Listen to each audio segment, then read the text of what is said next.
Good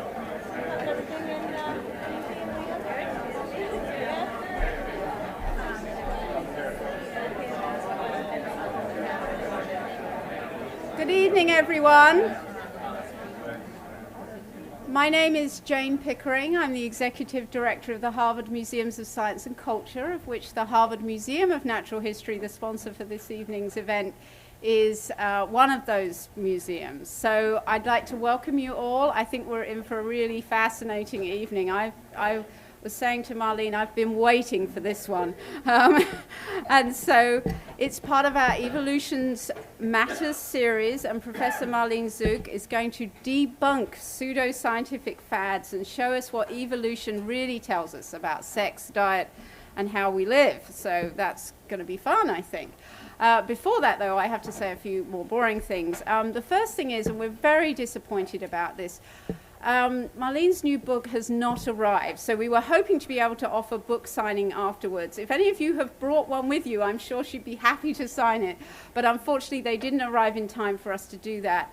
But I do obviously recommend, I think everyone's going to be rushing out to Amazon or wherever by the time we've heard this evening. I would also like to mention one other special event that's coming up soon on April the 20th, which is Wallace Day. And this is part of the Cambridge Science Festival, and it's a day to celebrate the life of Alfred Russel Wallace, not as well known as Charles Darwin, but equally important as he co-founded the theory of evolution by natural selection. So I would encourage you to do that. I think it's going to be a very entertaining day, and in the evening there will be a panel discussion that includes Ed Wilson. We have someone, Andy Berry, who works here, is going to be dressing up as Alfred Russel Wallace, so it's going to be very entertaining. I really recommend it, and I believe you can get tickets through the Cambridge Science Festival. Also coming up on April the 18th is a lecture by David Orell on the past, present, and future of prediction, which is part of the Peabody Museum's Divination series. So all of our spring lectures and classes and exhibits can be seen in our January through April newsletter, which is on the side. And also for coming up, we also have our new May through August programs and events, which you can also get to the table on your side, on the side. And please, if you haven't let us know your email address, please let us know your email address, and then we can let you know about all the various exciting things that are going on here. There's also information on how you can become a member of the museum and help support all these activities that we do. And I would like to recognize the sponsor for our Evolution Matters series, Drs. Herman and Joan Soot, who cannot be with us, but we're very grateful to them for providing the support that have enabled us to bring people like Professor Zuk in to Cambridge to give these lectures. For those of you who are interested, or when you get home say to someone, you know you really should have come, all the lectures are available online within a couple of weeks for you to watch on the museum's website. So, moving on to tonight's speaker. Marlene Zuk is a professor of ecology, evolution, and behavior at the University of Minnesota, and her research interests include sexual selection and mate choice, animal communication, the effects of parasites on host ecology, evolution and behavior, and the conflicts between natural and sexual selection. She previously served as a professor of biology at the University of California in Riverside from 1998 to 2012. She received her BA in biology from the University of California in Santa Barbara, obtained her PhD in zoology from the University of Michigan, and completed her postdoc work at the University of New Mexico. She has an honorary doctorate from Uppsala University in Sweden and received a Hood Fellowship from the University of Auckland in 2007. In that same year, she was elected a Fellow of the Animal Behavior Society, and she became an elected Fellow for the American Association for the Advancement of Science in 1999. She is the author of several very popular science books, and when I list the titles, you will see why, because you're all going to want to rush out and read them, or I certainly am. So the first is Sex on Six Legs, Lessons on Life, Love, and Language from the Insect World. And secondly, riddled with life, friendly worms, ladybugs, sex, and the parasites that made us who we are, which I just think that's fantastic. So anyway, list goes on, and so let's hear from Professor Marlene Zuk.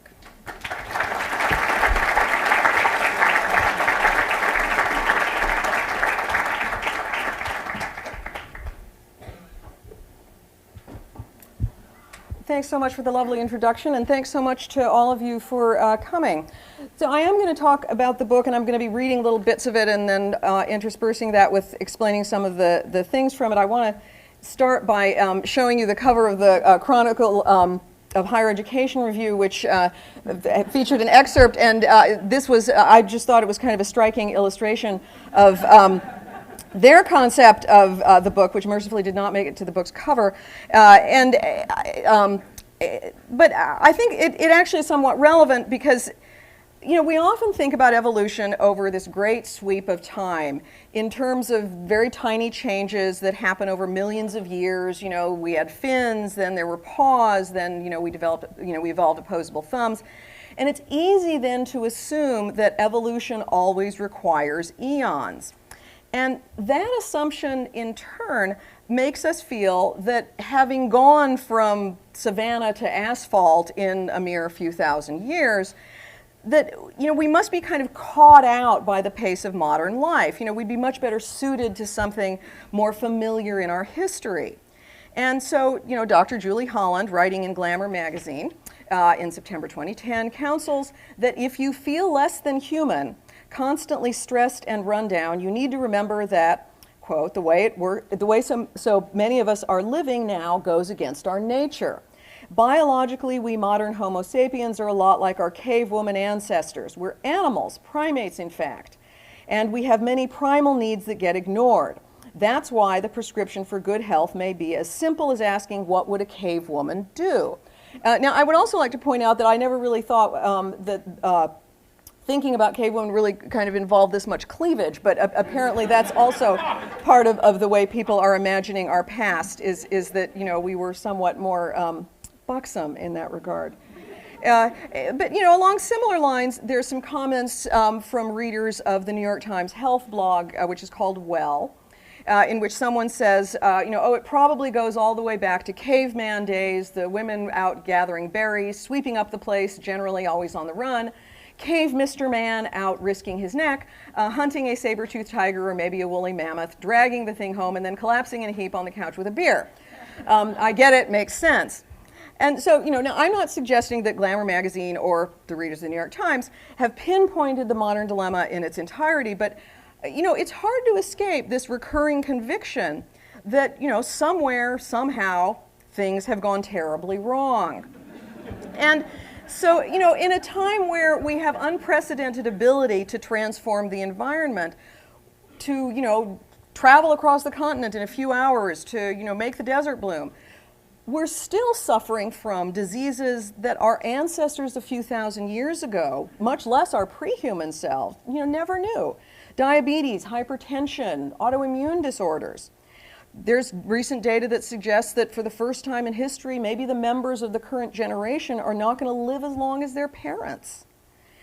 So, you know, people tend to develop a nostalgia for the past. And of course, some of that is just the same old nostalgia everybody always has, that, you know, there were the good old days, whether that's your childhood or the 1950s or, you know, in the 16th century or 17th century, idealizing the so-called noble savage, you know, someone who lived in harmony with nature, didn't destroy their surroundings, and so forth. And it's certainly true that humans and the world we live in have changed very quickly. Agriculture is only about 10,000 years old, and there are a lot of diseases and societal problems that seem to have emerged just since that time. And so it's, you know, it's reasonable to conclude that maybe we're just not suited to the way life is now. And so our health, our family lives, maybe our sanity would be improved if we could live the way that early humans did. And so, in short, we have what the anthropologist Leslie Aiello who's president of the renowned Wenner-Gren Foundation, called Paleofantasies. This is actually, incidentally, I'm a big fan of Google Image. I love what happens when you just put something in and you see like what other people's idea of your phrase is. And this is, was one of the things that people came up with a Paleofantasy. So at least there's not as much cleavage in this one. So make of that what you will. So she was referring to stories about human evolution that are based on limited fossil evidence. And she said, look, do we really know what happened about brain evolution, for example, or are we just coming up with these paleofantasies? But see, I think the term applies just as well to the idea that our modern lives are just out of touch with the way human beings evolved, and we need to redress that imbalance.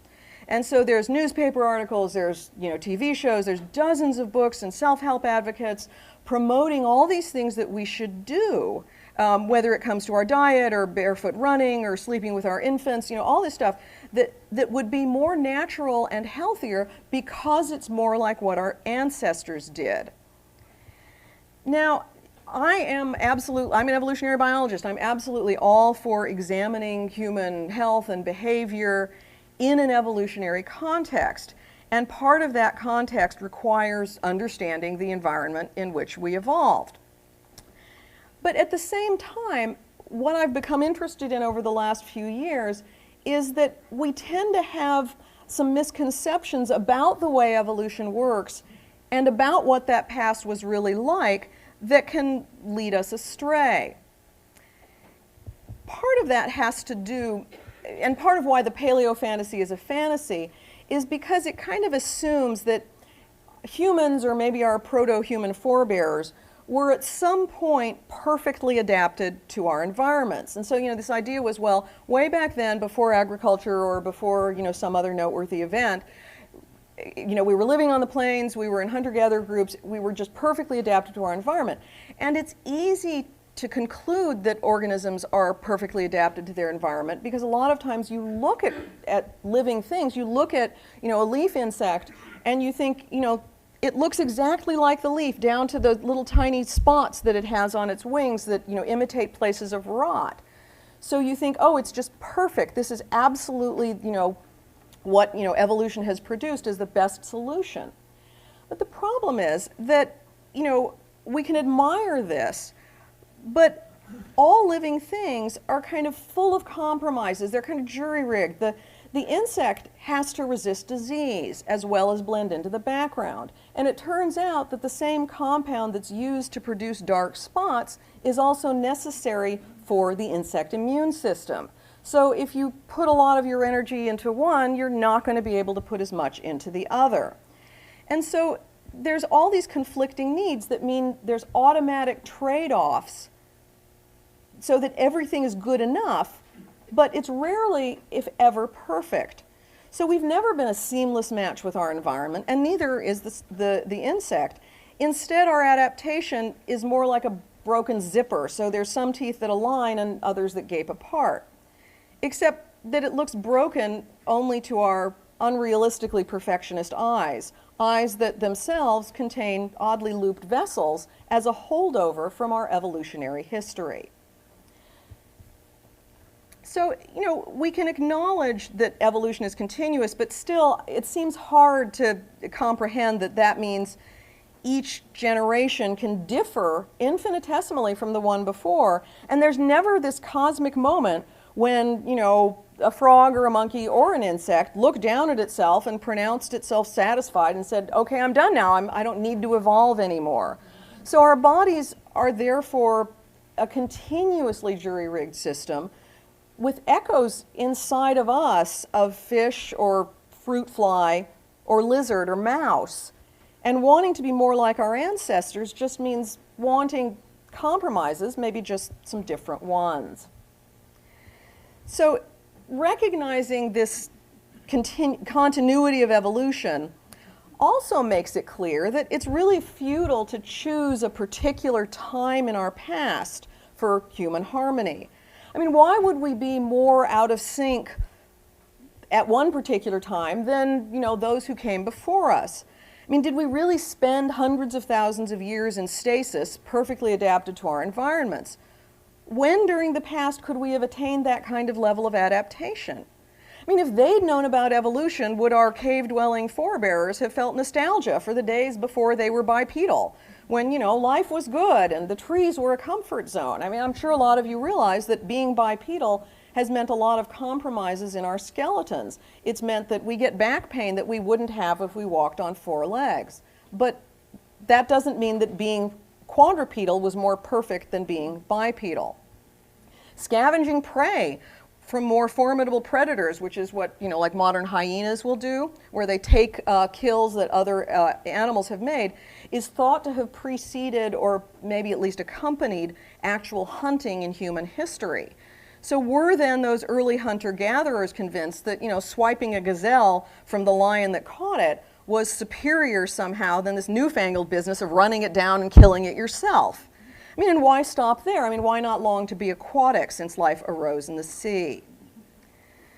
So it's really hard to decide when exactly we should hearken back to as this period of harmony, because of course evolution is continuous. And, you know, you might argue that hunter-gatherers or the cavemen of our paleo fantasies were better adapted to their environment just because they spent longer at it. I mean, they were spending longer being hunter-gatherers than we've spent sitting in front of a computer or, you know, eating candy bars. And that's certainly true for some attributes, but it's not true for all of them.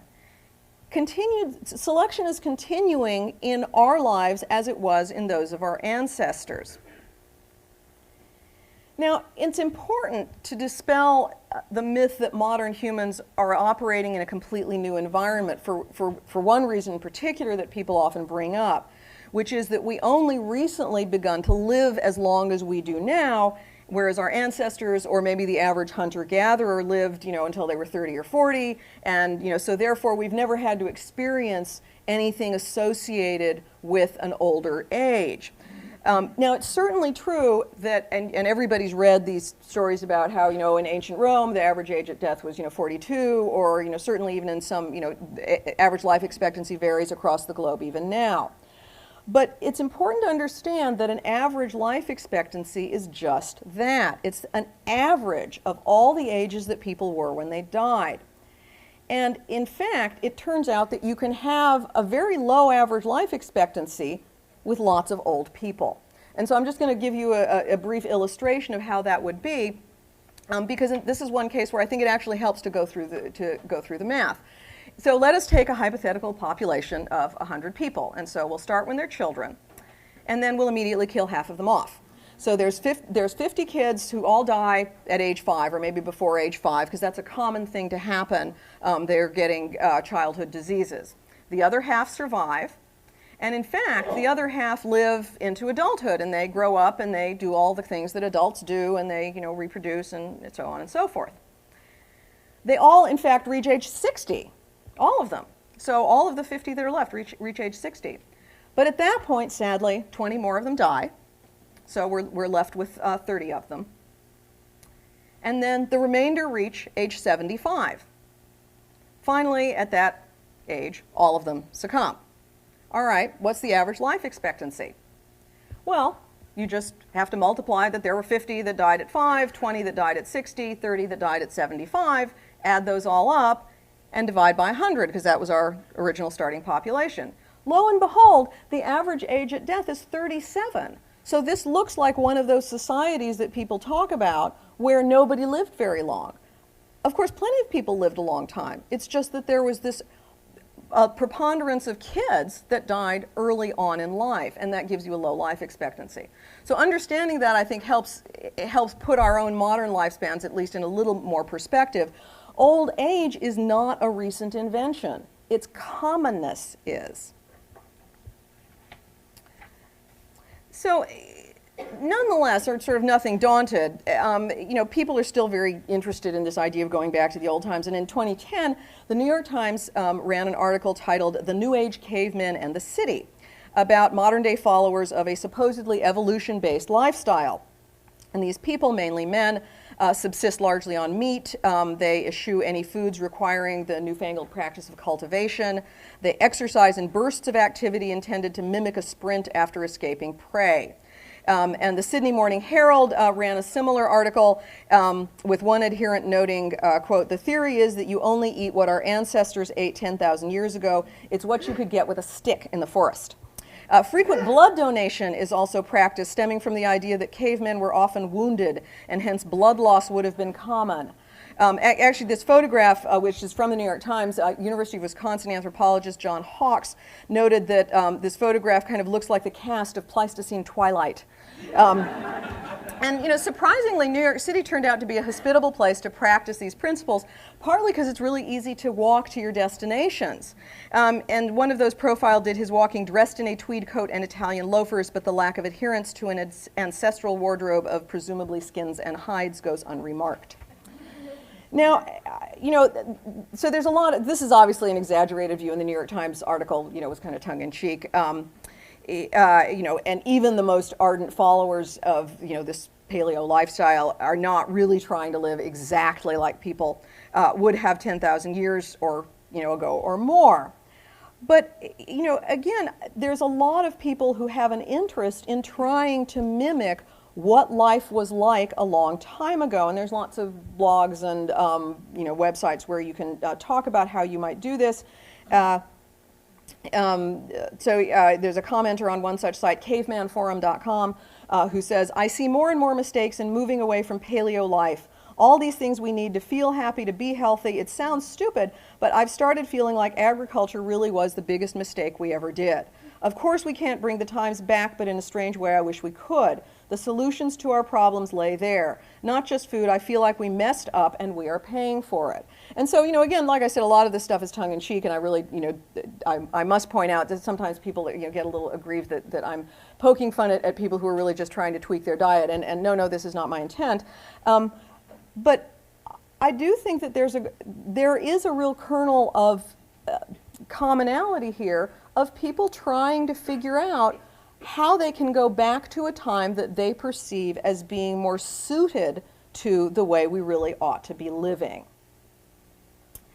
Now, one thing to point out here is that, we're all familiar with these cartoons like this one, and I've kind of made, whenever I get bored and want to look on the computer, I often try and find more of these. There's tons of them. That they purport to show evolutionary milestones.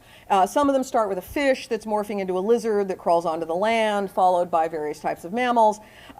They almost always conclude with humans. This is one of the few that doesn't conclude with humans, and obviously they're trying to make a point.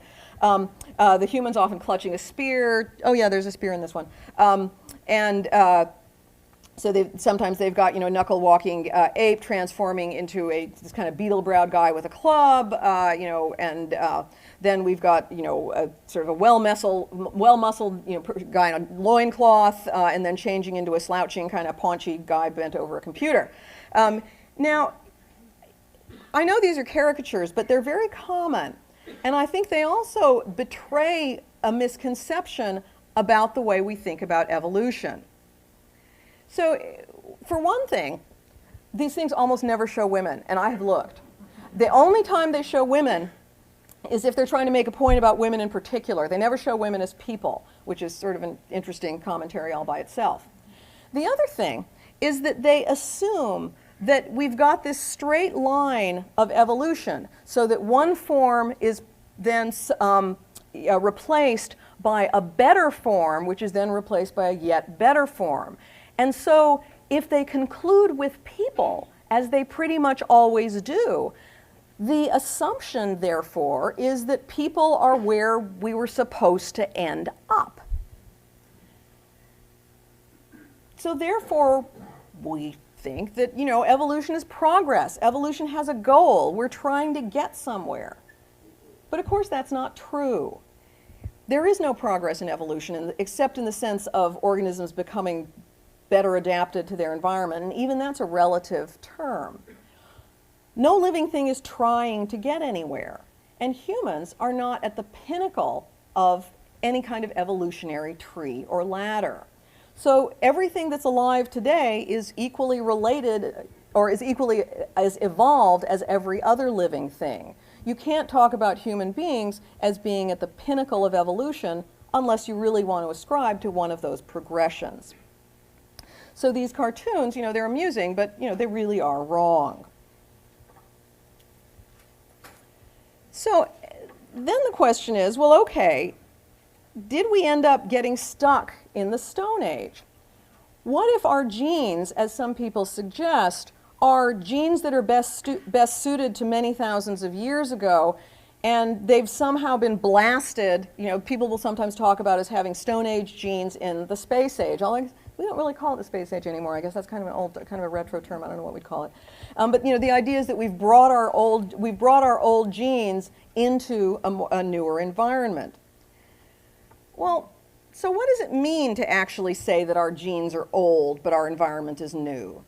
Well, our genes, of course, came from our ancestors, who, got them from their ancestors, and so on ad infinitum, or at least ad, pre-Cambrianum, or, whenever life began. And some of our genes, therefore, are identical to the genes that worms have, or chickens, or bacteria. Others arose more recently, and others arose extremely recently. And there's a lot of new and exciting techniques that are allowing biologists to actually pinpoint which genes are conserved, as it's called, which genes have been kept as forms evolve into other forms, and which are more recent. Now, it's true that recently separated groups like humans and apes share more genes than do more distant relatives like, people and daffodils. But that relationship doesn't mean that those shared genes arose at any particular point in our hunter-gatherer past or elsewhere, and they now can't catch up. And anthropologists Beverly Strassman and Robin Dunbar point out, from a genetic standpoint, the Stone Age may have no greater significance than any other period in our evolutionary past. And which genes change is also important. People make a big deal about the proverbial 98% similarity between humans and chimpanzees. And I'm sure you've all heard that or similar metrics. People can quibble about whether it's 95, 96, 97. It's a lot, okay? But that kind of add them all up approach is really not going to yield any insight into what genetic differences, whether they're small or large, really mean. And so anthropologist Jonathan Marks points out that we share perhaps a third of our genes with, you guessed it, daffodils. It all depends what scale of measurement you use. And so, here's a quote from his book. So from the standpoint of a daffodil, humans and chimpanzees aren't even 99.4% identical. They're 100% identical. The only difference between them is that chimpanzee would probably be the one eating the daffodil. So, the point is that you can't really make much of this idea that our genes are or aren't similar to what things were like in the Stone Age. Because, it's true that it's hard to find coding sequence differences, so actual detailed differences in the DNA between two modern humans. But that doesn't mean that the differences among us genetically are unimportant. And you can't really tell that by just looking at the parts list, by just listing the genes and saying what's different. In other words, if all you had was an alphabet, you could easily end up concluding that Hamlet and the script for an episode of The Sopranos were the same thing, since they use the same letters. I realize that's a little far-fetched, but hopefully you understand my point. So you really don't know what genetic differences mean unless you know more than just the list of which ones exist. So we also used to think that evolution always meant millions and millions of years, or at least hundreds of thousands of years, many millennia. But in fact, increasingly, we're discovering that evolution, in humans as well as in other organisms, can be incredibly fast. And this is actually what got me into wanting to write the book, is that some of the work that I do on insects has shown an instance of extremely rapid evolution. And then I got interested in how rapid evolution worked in other systems, and that ended up with me writing the book. But we're increasingly able to discover ways that evolution can happen quickly. Now, that doesn't mean that that we've only started discovering this recently, in fact, or in the last few years. In fact, we've known about recent evolution for quite a while. And one of the earliest examples is one that took place not actually too far from here, in 1898, when there was a very bad winter storm in February in Providence, Rhode Island, home of Brown University. And Herman Bumpus, who was a zoology an assistant professor of zoology at Brown, was brought by someone, we don't know who, 136 dead or stunned house sparrows after this terrible winter storm had swept through Providence. Now, I'm going to pause here because I've read this paper a bunch of times and I've read about Bumpus's work a bunch of times. No one ever explains, it's like, really, did people know that he was interested in dead house sparrows? Like, why did they do this? You don't just carry around like 130, that's a lot of house sparrows. You don't just carry them around in your pockets. I mean, someone had to make a concerted effort. And you know, I mean, what, you need a box, right? I mean, how did they do, anyway. No, I've never figured this out. Someday I'm going to try and figure out the Herman Bumpus papers and find out why he brought 136 house sparrows. But it turned out that of the 136 house sparrows he was brought, half of them recovered and went off to fly away the next day, and half of them were dead. And so what Bumpus did is just compare the characteristics of the ones that survived and the ones that died, and conclude, reasonably enough, that the ones that survived were going to pass on their genes to succeeding generations, and that there had been a shift in the characteristics of house sparrows that had literally occurred overnight. And what he found is that he demonstrated what's called stabilizing selection, which means that individuals that were really big or really small didn't do very well, but the ones that were kind of in the middle of average size seemed to survive better, and so that's going to change the genetic constituency of the population in succeeding generations. But still, he demonstrated that, you know, rapid evolution could happen. We also know that rapid evolution happens in lots of other non-human organisms, often as a result of human intervention. One of the best examples of this is something that's called fishery-induced evolution. Everybody's familiar with the idea that fishermen or commercial fisheries will take the largest individuals from a population when they're fishing. The largest ones are, you know, going to be the most profitable. But if you're a fish and, you know, you grow bigger with age, and as you grow bigger, then, you know, you achieve sexual maturity and then can produce eggs and sperm of your own. If large individuals are being removed from the population before they've had a chance to sexually mature, what that does is exert selection for maturing at a smaller size and a younger age. And so you change the whole life history of fish when you select out the biggest ones. It's not just that you're removing the big ones and so those particular individuals are no longer in the population. It's that the genes for waiting until you're a certain size before you mature have been removed from the population. And so the entire life history of a number of commercially important fish have been altered, I'm not going to say irrevocably, but certainly for a very long time, because of human activities. And those sorts of changes preceded the collapse of the cod fishery, for example, in the Atlantic.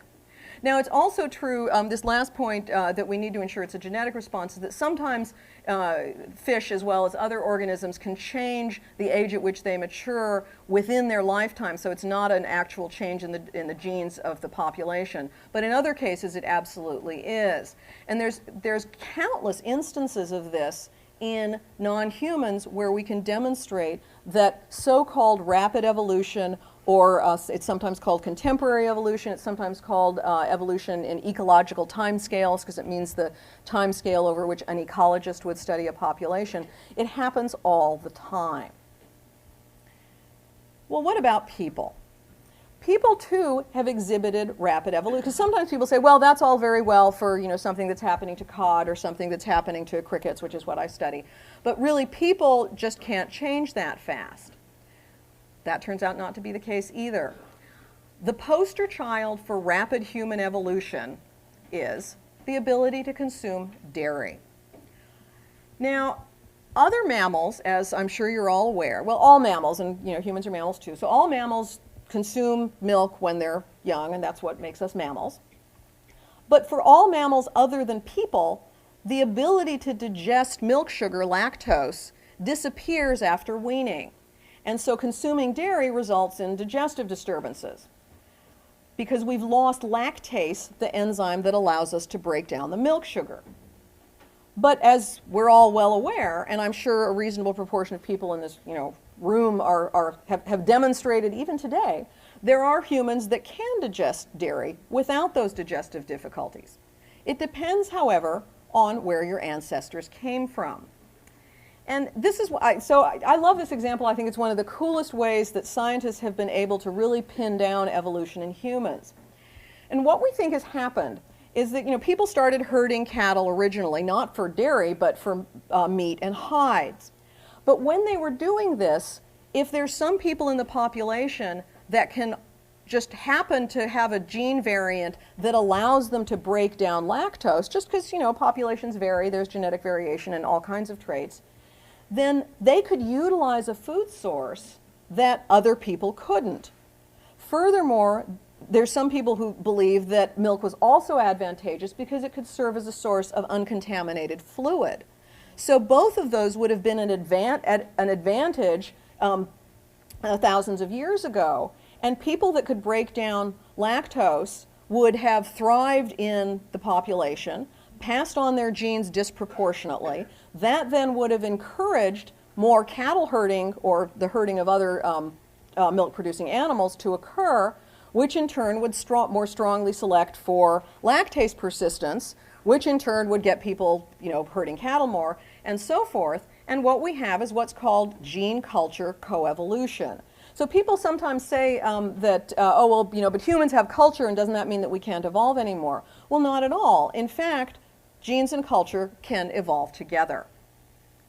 And so what's happened is not only have the genes in humans changed, but also we've selected for different genes in milk production and milk constituency in our cattle. And if you look at the geographic distribution of where humans about 7 to 10,000 years ago were herding cattle, there's a concordance, an overlap between where people were herding cattle, where lactase persistence arose, and the changes in the genes from the cattle themselves. Now, you might think, oh, come on, drinking milk can't be that big a deal, but it turns out that just a 3% increase in the reproductive fitness, the ability to leave your genes in the next generation, of people who had lactase persistence. So it's not like everybody's dead and only the people with lactase persistence are surviving. It doesn't have to work like that. Just a 3% increase in their reproductive ability can make a gene like that widespread after 300 to 350 generations. That's nothing from the standpoint of evolution.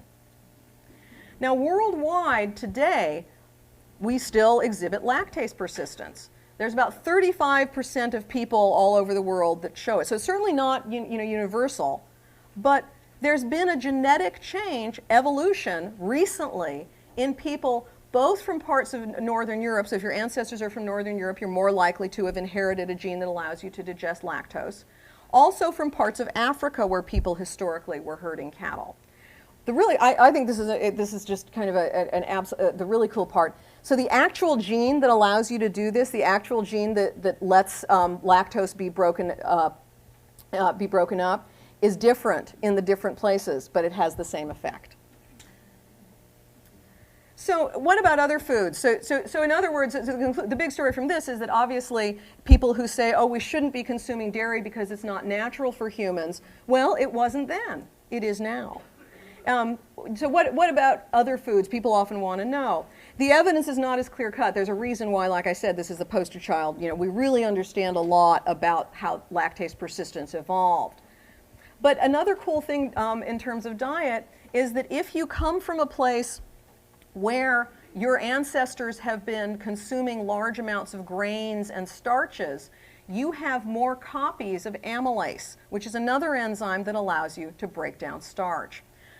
The Neanderthals, in fact, it turns out, and some other early humans may also have consumed a lot more grains than people previously thought they did. So it looks like there's been a lot of rapid evolution in humans, some of which we're only just starting to understand.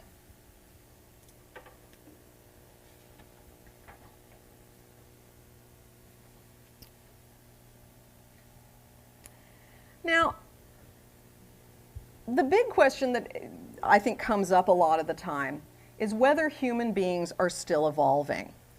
And this is a question that a lot of us who work in evolution get all the time, because people are saying, look, I understand what you're saying about what happened when people were living in caves, or I understand what happened when there were even people living as hunter-gatherers, and so that's all fine. But now, come on, Western medical care means that we are able to survive diseases that would have killed people even a few generations ago. I mean, that hypothetical population that I showed with all the 5-year-olds that died, they died of diseases that 5-year-olds, at least in Western industrialized societies, are no longer dying from. Contraception. We're controlling the degree to which we're having children. Doesn't that change evolution? Well, the answer to this is yes and no. The answer to are humans still evolving is not yes and no. The answer is yes, we are. But the degree to which Western medical care and contraception changes things is sometimes people overestimate that. First place, there's a lot of people that don't have access to Western medical care or to contraception.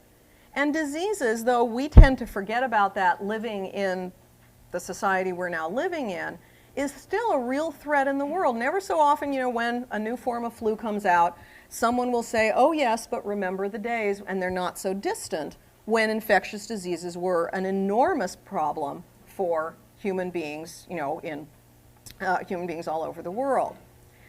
So that's one caveat.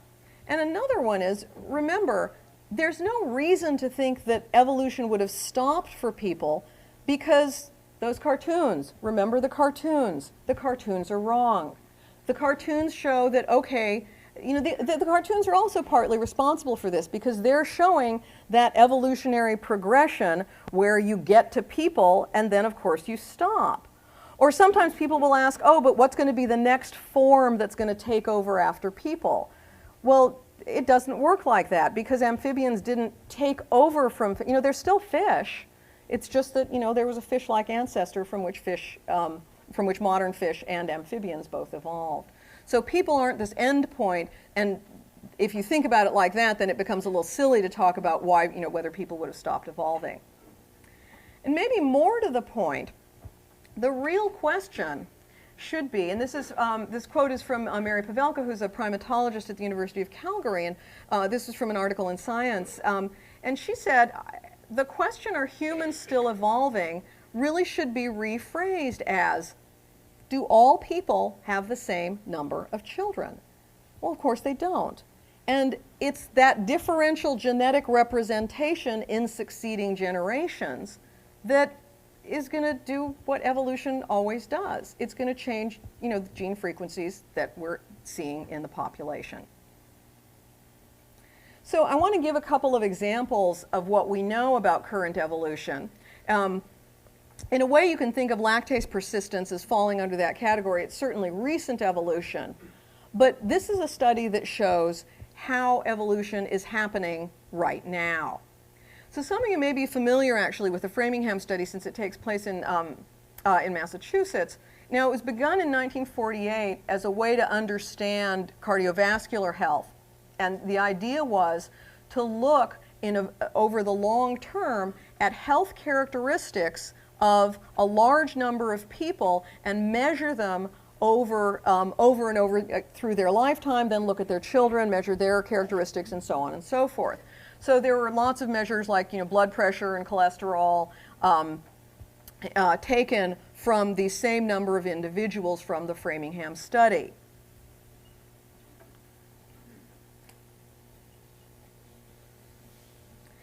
And these data have been used by lots of researchers to draw they made lots of important discoveries. This is where a lot of the information about genes that are associated with Alzheimer's disease, for instance, came from. The link between sleep apnea and the likelihood of having a stroke came from the Framingham study. So it's been an incredibly valuable source from just a human health perspective.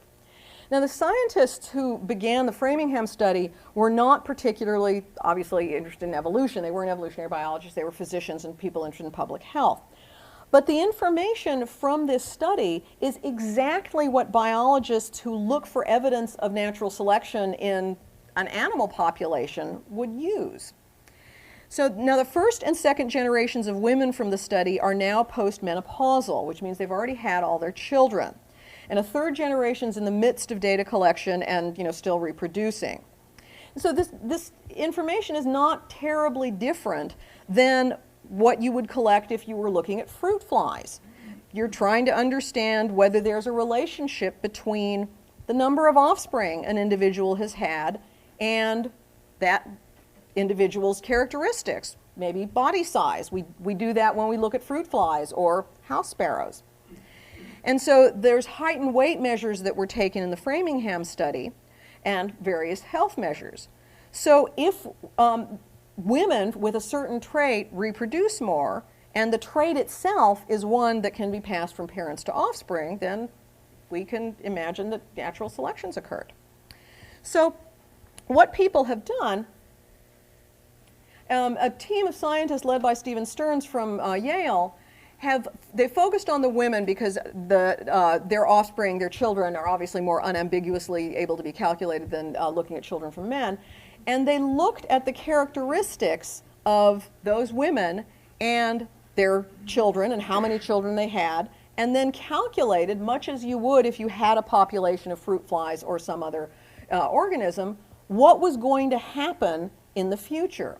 So first of all, they found that over the generations, it looks like the age at first childbirth seems to be going down. So people were having children younger, which was kind of a surprise to some of the investigators. The age at menopause was going up, and then they were able to basically predict the future. They were able to say, all right, what's the population going to look like in 10 generations?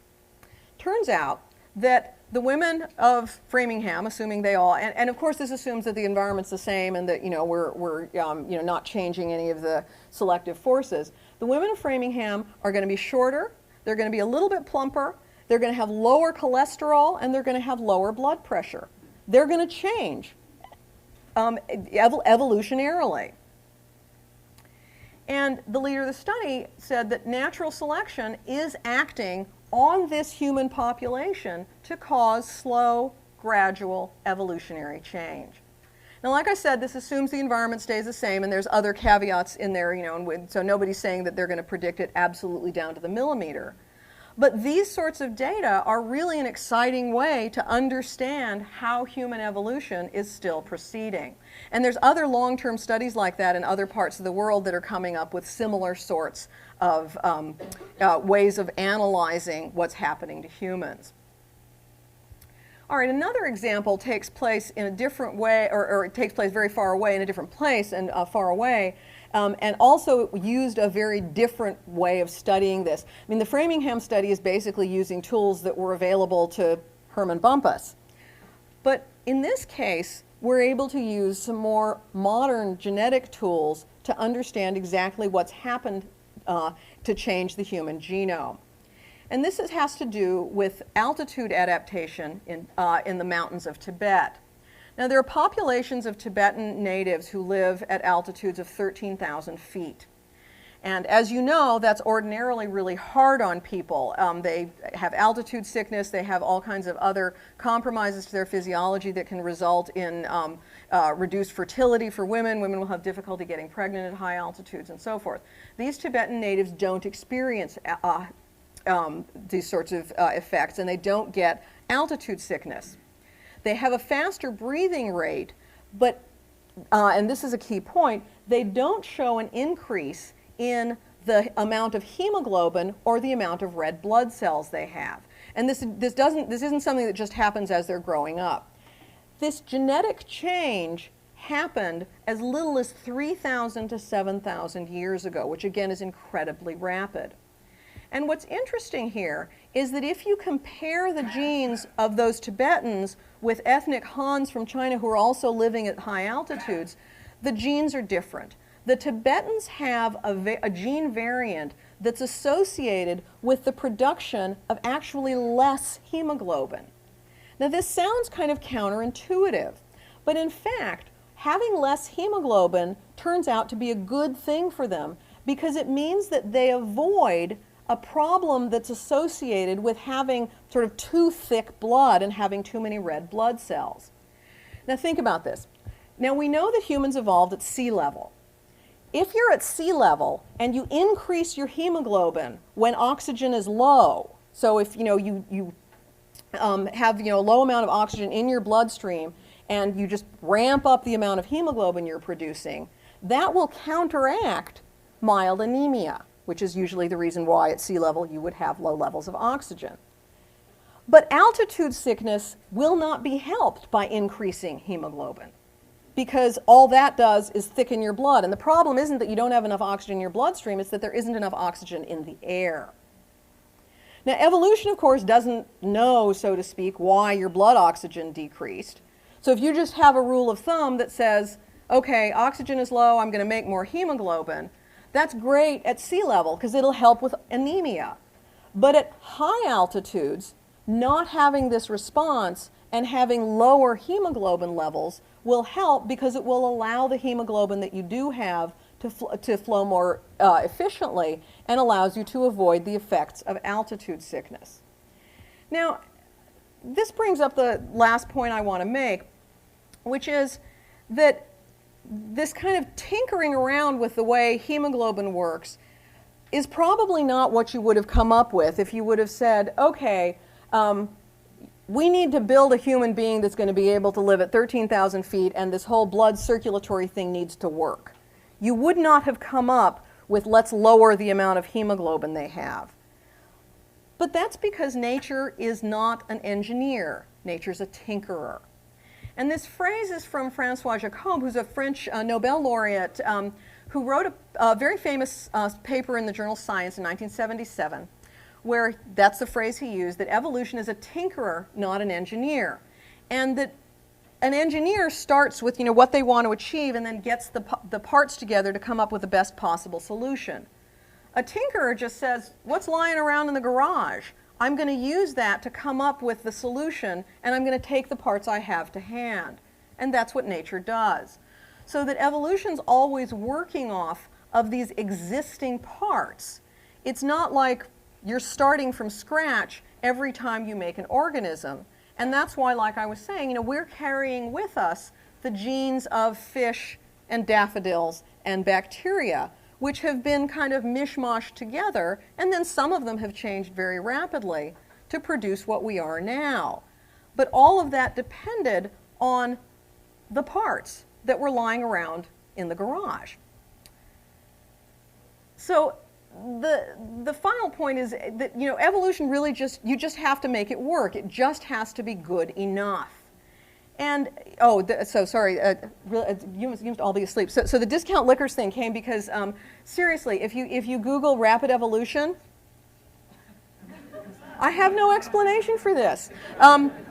But you get this thing for discount liquor. So the fact that nobody seemed to respond to that either means that you really trusted that I was going to tie this in really well, or people are not paying attention. So yeah, this is just some of the stuff that came up.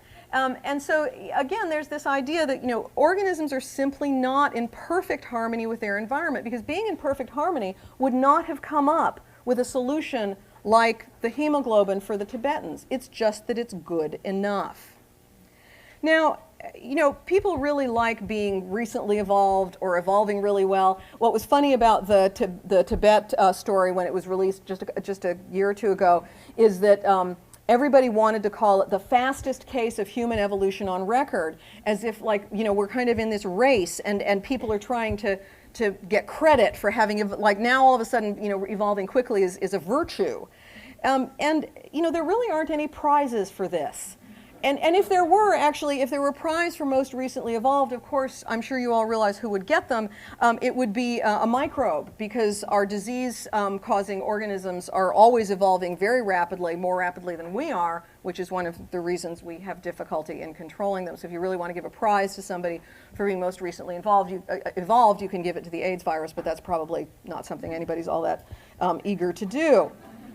So, you know, all right, so people are competitive, and we all know people are competitive, but, you know, so what's wrong with this about thinking about, you know, what evolved more quickly? There was actually a paleontologist in an article about the fate of humans.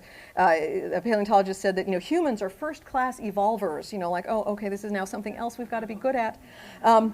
But, you know, the problem is that this kind of goal-directed thinking really, it still presents evolution like it's this process with an end point. Because being good at something suggests that there's a skill that you can master, and then once you've mastered it, you know, you can kind of move on to something else. We're done evolving. Now we can all, you know, learn to knit, or you know, I don't know what we're going to do when, you know, when we're done with evolving. But, you know, of course, our ancestors were also evolving. And no organism is going to get to a point of perfect adaptation, because no organism in the past was at a point of perfect adaptation either. You know, nobody heaves this sigh of genetic relief and then stops. You know, all of our characteristics and all of our genes are subject to change at different rates. And so you can't ever say, okay, I'm done with this. So the Greek philosopher Heraclitus, I'm sure you all have heard, it was supposed to have said, no man ever steps in the same river twice. Now, he was known, incidentally, as Heraclitus the Obscure, in part because many of his works were difficult to interpret. And indeed, there are people that suggest that this saying means that nothing retains its identity, while others claim Heraclitus meant that because life is constantly changing, one can always reinvent oneself. Now, as applied to evolution, one could interpret his remark to mean that organisms are responding to a continually changing environment, the river, and hence evolution itself is continual too. But to truly emulate evolution, the river would need to be unending, and the foot that stepped into it would need to be different with every attempt at wading. Not only are our lives different from those of our Pleistocene ancestors, but their lives were different from those of their ancestors as well, and on it goes. So, you know, sometimes you really can't talk about evolution as resulting in something that's going to be better or something that's going to be worse. Sometimes evolution just ends up in resulting in more change. Thank you very much.